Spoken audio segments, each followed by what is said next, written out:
ತೋರಿಸಿದ್ದಾರೆ. ಹಳ್ಳಿ ವಾತಾವರಣ ತುಂಬಾ ಚೆನ್ನಾಗಿರ್ತಾರೆ. ಡಿಫ್ರೆಂಟ್ ಆಗಿದೆ ಇದೊಂಥರ. ಕೊನೆಗೆ ಆ ತರ ಆಗೋಯ್ತಲ್ಲ ಹಾಗೆ. ಎಲ್ಲರೂ ಅದೇ ತಿಳ್ಕೊಬೇಕು. ಫೇಲ್ಯೂರ್ ಆಯ್ತು ಅಂತ ಹತ್ಕೊಂಡ್ ಕೂತ್ಕೋಬಾರ್ದು. ನೆಕ್ಸ್ಟ್ ಇನ್ನೊಬ್ರು ಇರ್ತಾರೆ ನಮ್ಗೆ ಅಂತ ಇರ್ತಾರೆ ಅಂತ ತಿಳ್ಕೊಬೇಕು. ನ್ಯಾಚುರಲ್ ಆಗಿದೆ ಇಬ್ಬರದು. ನ್ಯಾಚುರಲ್ ಆಗಲಿ ಲವ್ ಆಗಲಿ ಎಲ್ಲ ಚೆನ್ನಾಗಿ ತೋರಿಸಿದ್ದಾರೆ. ಆಕ್ಟಿಂಗ್ ಮಾತ್ರ ನೆಕ್ಸ್ಟ್ ಲೆವೆಲ್. ಎಲ್ಲರದು ಹೊಸ ಟ್ಯಾಲೆಂಟ್ನ ಇಂಟ್ರೊಡ್ಯೂಸ್ ಮಾಡ್ತಿದ್ದಾರೆ. ಸೊ ಹೀಗೆ ನಮ್ಮ ಕನ್ನಡ ಇಂಡಸ್ಟ್ರಿಗೆ ಹೊಸ ಟ್ಯಾಲೆಂಟ್ಗಳು, ಮಂಡ್ಯ ಸ್ಲ್ಯಾಂಗ್ ಏನಿದೆ ಆ ಗತ್ತು ತೋರಿಸ್ತದೆ ಈ ಮೂವಿಯಲ್ಲಿ. ಆಮೇಲೆ ಒಂದೊಂದು ಕಾಮಿಡಿ ಪಂಚಸ್ಸು ಯಾರಿಗೂ ಅಭಾಸ ಆಗ್ದಂಗೆ, ಒಂಚೂರು ಇರಿಟೇಟ್ ಆಗ್ದಂಗೆ ಸಕ್ಕತ್ತಾಗಿ ಮಾಡಿದ್ದಾರೆ. ಕಾಮಿಡಿ ಯಾರಿಗೂ ಹರ್ಟ್ ಆಗ್ದಂಗೆ ಲೈಕ್ ಅವರವರೇ ಇಟ್ಕೊಂಡು. ಆಮೇಲೆ ಆ ಸಡನ್ ಚಿಕ್ಕ ಕಾಮಿಡಿ ಪಂಚಸ್ಗಳು ಎಲ್ಲ ವರ್ಕ್ ಆಗಿದೆ. ಸೊ ಎಲ್ಲೂ ಡ್ರಾಪ್ ಅನ್ಸಲ್ಲ. ಮೂವಿ ಕ್ಲೀನಾಗಿ ತಗೊಂಡೋಗಿದ್ದಾರೆ. ಆಮೇಲೆ BGM ಆಗಿರ್ಬೋದು, ಆ ಸಾಂಗ್ಸ್ ಆಗಿರ್ಬೋದು ಸಕ್ಕತ್ತಾಗಿದೆ. ಎಲ್ಲ ಬಂದು ಮೂವಿ ನೋಡಿ ಎಂಜಾಯ್ ಮಾಡ್ತಿರೋದು ನೋಡಿ ಮಾಡಿದಿರೋ ಸಾರ್ಥ ಅಂತ ಅನಿಸ್ತಾ ಇದೆ. ದಯವಿಟ್ಟು ಎಲ್ಲರೂ ಚಿತ್ರಮಂದಿರಕ್ಕೆ ಬಂದು ಮೂವಿ ನೋಡಿ 2 hours ನಾನ್ ಸ್ಟಾಪ್ ಎಂಟರ್ಟೈನ್ಮೆಂಟ್ ಅಂತ ಹೇಳ್ಬೋದು. ಇದು ದಯವಿಟ್ಟು ಸಪೋರ್ಟ್ ಮಾಡಿ.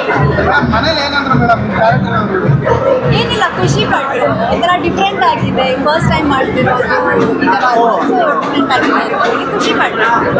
ಜನ ನಕ್ಕಿದಾರ, ಜನಕ್ಕೆ ಇಷ್ಟ ಆಯ್ತಾ ಅದು ಇಂಪಾರ್ಟೆಂಟ್. ನಾನು ಗೆದ್ದಿದ್ದೀನಿ.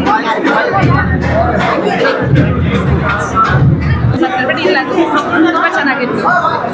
ಲಾಸ್ಟಲ್ಲಿ ಹುಡುಗಿ ಸಿಗಲ್ಲ ಅದು ನೋಡಿ ಮೂವಿ. ಮಂಡ್ಯ ಜಿಲ್ಲೆ. ಆ ಮಂಡ್ಯ ಜಿಲ್ಲೆನಲ್ಲಿ ಲೋ ನವೀನ ಅನ್ನೋ ಸಿನಿಮಾನ ಪೂರ್ತಿ ಶೂಟ್ ಮಾಡಿದ್ದಾರೆ.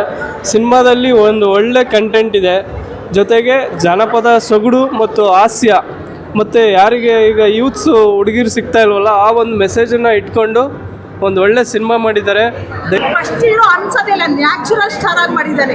ಅವನಿಗೆ ಯಾರು ಫಸ್ಟ್ ಹೀರೋ ಅನ್ನೋದೇ ಇಲ್ಲ, ನ್ಯಾಚುರಲ್ ಇರೋದು. ಮತ್ತೆ ಯಾರಾದ್ರೂ ಕೇಳಿ ಅವ್ನು ಫಸ್ಟ್ ಹೀರೋ ಅಂತ ಅನ್ಸೋದೇ ಇಲ್ಲ. ಮತ್ತೆ ಪ್ರಾಕ್ಟೀಸ್ ಇಲ್ಲದೆ ಆ ಥರ ಫಸ್ಟ್ ಹೀರೋ ಮಾಡಿದ್ದಾನೆ ಅಂತ ತುಂಬಾ ಒಳ್ಳೆ ಪ್ರಾಕ್ಟೀಸ್ ಇದೆ ಅವನಿಗೆ. ಅವ್ನಿಗೆ ಬೆಳೆಸ್ರಿ, ಹೈಲೈಟ್ ಮಾಡಿ, ತುಂಬಾ ಒಳ್ಳೆ ಮೂವಿ. ಮತ್ತೆ ಸಹಕರಿಸಿ, ಕನ್ನಡ ಇಂಡಸ್ಟ್ರಿ ಬೆಳೆಸ್ರಿ. ಅಲ್ಲದ ಕತೆ ಇದು. ಈಗ ಎಲ್ಲ ಈ ಮಚ್ಚು ಕೊಡ್ಲಿ ಲಾಂಗು ಇಂಥದ್ದು ಸಿನಿಮಾಗಳು ನೋಡಿ ತುಂಬ ಬೇಜಾರಾಗಿತ್ತು. ಜೊತೆಗೆ ಆ ಥರದ್ದು ಯಾವುದು ಅಂದರೆ ಸಮಾಜಕ್ಕೆ ಒಳ್ಳೆ ಸಂದೇಶ ಸಾರುವಂಥ ಸಿನಿಮಾಗಳಲ್ಲವು. ಈ ಥರ ಸಿನಿಮಾಗಳು ಬರಬೇಕು, ಕತೆ ಇರಬೇಕು ಅನ್ನೋದಕ್ಕೆ ಇದು ಕತೆ ಇರುವಂಥ ಸಿನಿಮಾ. ಎಲ್ಲೂ ಕೂಡ ಈ ಸಿನಿಮಾ ಪ್ರೆಸೆಂಟೇಷನ್ ಏನಿದೆ ಒಂಚೂರು ಬೇಜಾರಾಗಲ್ಲ. ಸಿನಿಮಾ ನೋಡಿಸ್ಕೊಂಡು ಹೋಗುತ್ತೆ. ಮನೋರಂಜನೆಗೆ ಫ್ಯಾಮಿಲಿ ಕೂತ್ಕೊಂಡು ನೋಡುವಂಥದ್ದು ಸಿನಿಮಾ. ಮತ್ತು ಜೊತೆಗೆ ಇವತ್ತಿನ ಏನು ಹೆಣ್ಣನ್ನು ಸಂಬಂಧಪಟ್ಟಂಗೆ ಹೆಣ್ಣು ಸಿಗ್ತಾ ಇಲ್ಲ ಅನ್ನೋದೊಂದು ಇದಿದೆ ಹುಡುಗರುಗಳಿಗೆ, ಅದ್ರ ಬಗ್ಗೆ ಚೆನ್ನಾಗಿದೆ. ಮತ್ತು ಏನಾದರೂ ಆದರೆ ಹೆಚ್ಚು ಕಮ್ಮಿ ಆತ್ಮಹತ್ಯೆ ಮಾಡ್ಕೊಳ್ಳೋದು, ಅದಕ್ಕೆ ಕುಡಿದು ಡಿಸ್ಟರ್ಬ್ ಆಗೋದು, ಆ ಥರದ್ದೆಲ್ಲ ಮಾಡ್ಕೊಬಿಡ್ತಾರೆ. ಈ ಸಿನಿಮಾದಲ್ಲಿ ಅದು ಯಾವುದೂ ತೋರಿಸಿಲ್ಲ. ಅಂದರೆ ನಿನಗೂ ಒಂದು ಬದುಕಿದೆ, ಬೇರೆ ಬದುಕು ಅನ್ನೋದನ್ನ ಆತ್ಮವಿಶ್ವಾಸ ತುಂಬುವಂಥದ್ದಿದೆ. ಅದು ನಮಗೆ ಭಾಳ ಇಷ್ಟ ಆಯಿತು. ಎಲ್ಲರೂ ಇದು ನೋಡಿ ಅದನ್ನು ಅಳವಡಿಸ್ಕೋಬೇಕು.